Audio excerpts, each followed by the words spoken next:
आपण पाहत आहात live Maharashtra police times. Solapur जिल्ह्यामध्ये गॅस सिलेंडरची गॅस चोरी केली जाते। खुलेआम ऑटो रिक्षामध्ये गॅस विकला जातो। खरे तर हा रेसिडेन्सी गॅस असून त्या गॅसची चोरी होते। गॅस सिलेंडरवर 14.5 इतका गॅस असतो, पण प्रत्यक्षात त्या सिलेंडरमध्ये 10 ते 11 किलोच गॅस मिळतो। गॅस सिलेंडरवाल्यांनी गॅस देताना वजन केले जात नाही। नागरिक वजनाची मागणी करत नाहीत। याचा फायदा गॅस एजन्सी धारक आणि संबंधित अधिकारी करतात। सिलेंडर देताना गॅसधारकांनी सिलेंडरमध्ये किती गॅस आहे याची शहानिशा करूनच सिलेंडर घ्यावा। गॅस वितरकांनी घरपोच सुविधा देण्याची व्यवस्था असताना जे वितरक धारक आहेत ते घरी आणून दिले म्हणून त्याचे आगाऊ पैसे घेतात, हे चुकीचे आहे। अशा गॅस वितरक धारक आणि संबंधित अधिकाऱ्यांची चोरीस खतपाणी घालणाऱ्या सर्व अधिकारी आणि गॅस वितरकांच्या स्थावर मालमत्तेची आणि इतर मालमत्तेची चौकशी करून संबंधितांवर कडक कायदेशीर कारवाई करावी अशी मागणी नागरिकांमधून होत आहे।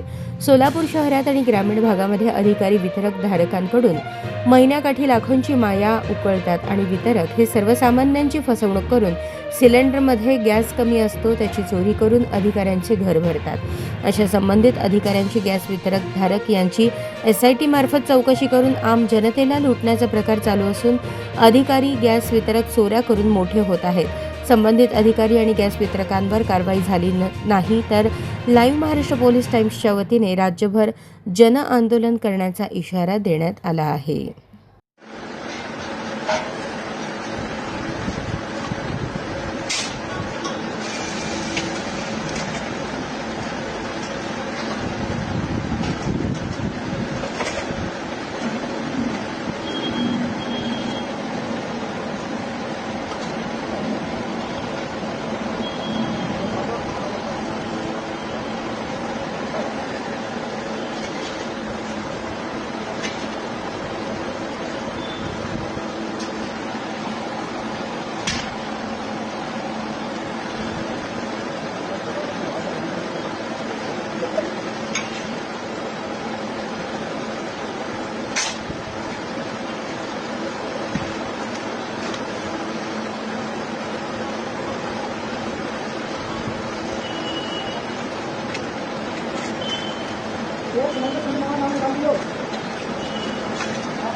Betul.